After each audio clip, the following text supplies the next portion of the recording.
মৰমৰ ছাত্ৰ-ছাত্ৰীসকল, আজি আমি সপ্তম শ্ৰেণীৰ সমাজ বিজ্ঞানৰ পাঠ নং 4 আমাৰ পৰিৱেশ পাঠৰ কিছুমান দৰকাৰী প্ৰশ্ন উত্তৰ আলোচনা কৰিম। গতিকে পলম নকৰি আজিৰ ভিডিঅটো আৰম্ভ কৰোঁ আহা। আজিৰ ভিডিঅৰ প্ৰথমটো প্ৰশ্ন হ'ল পৰিৱেশ মানে কি? উত্তৰ: পৰিৱেশ মানে হ'ল আমাৰ চাৰিওফালৰ উপাদানবিলাকৰ সমন্বয়ত গঢ়ি উঠা এক স্বাভাৱিক অৱস্থা।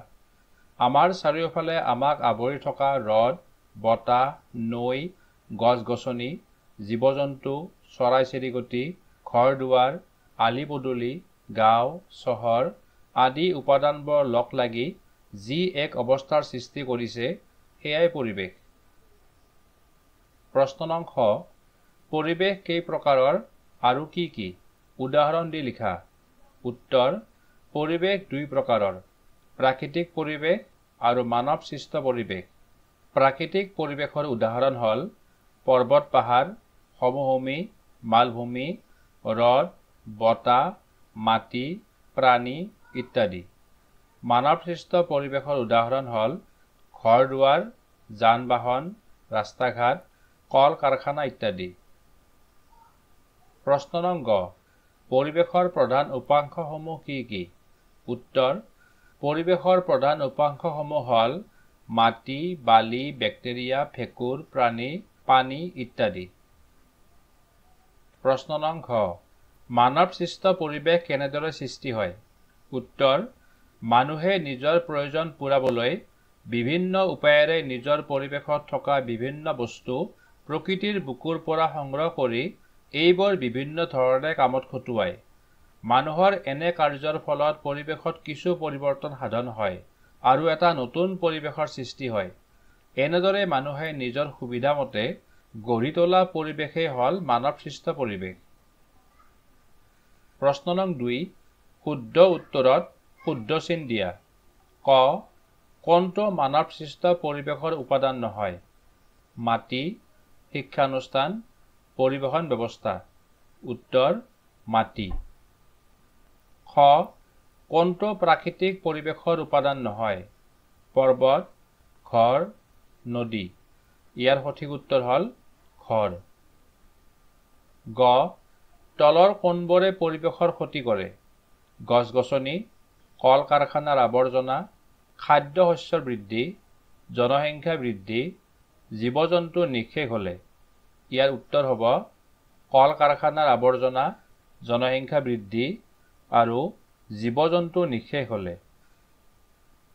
প্ৰশ্ন নং 3: বাওঁফালৰ সৈতে সোঁফালৰ মিল থকা অংশ চিনেৰে মিলোৱা।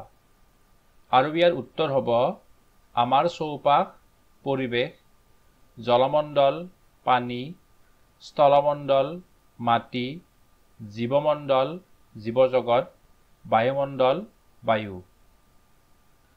প্ৰশ্ন নং 4: জৈৱিক উপাংশৰ উপাদানসমূহ কেনেদৰে পৰিৱেশত বৰ্তি থাকে ৮০টা মান শব্দৰ ভিতৰত লিখা।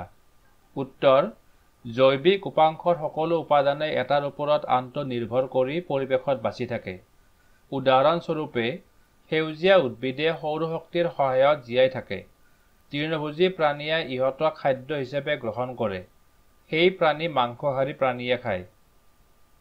যেনে গৰু, ছাগলী, হৰিণা আদিয়ে ঘাঁহ খায়।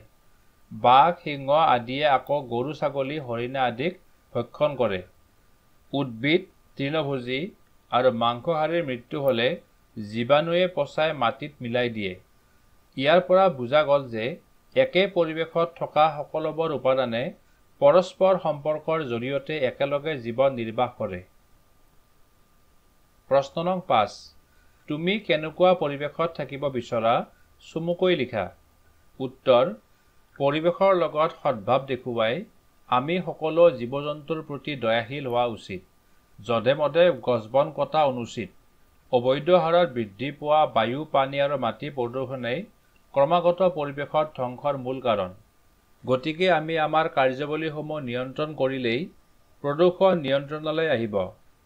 প্ৰদূষণমুক্ত পৃথিৱী এখনত বাস কৰিবলৈ আমি সকলো আগ্ৰহী। পৰিৱেশত থকা প্ৰতিটো জীৱিত উপাদানে যেনেকৈ ইটো সিটোৰ ওপৰত পৰস্পৰ সম্পৰ্ক ৰক্ষা কৰি চলে, আমিও প্ৰত্যেকেই তেনেকৈ আমাৰ চৌপাশৰ পৰিৱেশৰ লগত সহমৰ্মিতা দেখুওৱা উচিত। আমি সম্পদৰ বহন ক্ষমতাৰ ওপৰতো দৃষ্টি ৰখা উচিত। আমাৰ হাতত থকা সমল বা সম্পদবোৰ এনেধৰণে ব্যৱহাৰ কৰা উচিত যাতে সেয়া ভৱিষ্যত প্ৰজন্মৰ বাবে সংৰক্ষিত হৈ থাকে। গতিকে এক সুস্থ পৰিৱেশত বসবাস কৰিবলৈ আমি সকলোৱে দায়িত্বশীল হ'ব লাগিব। আৰু ইয়াতে আজিৰ ভিডিঅ'টো সমাপ্ত হ'ল। ধন্যবাদ।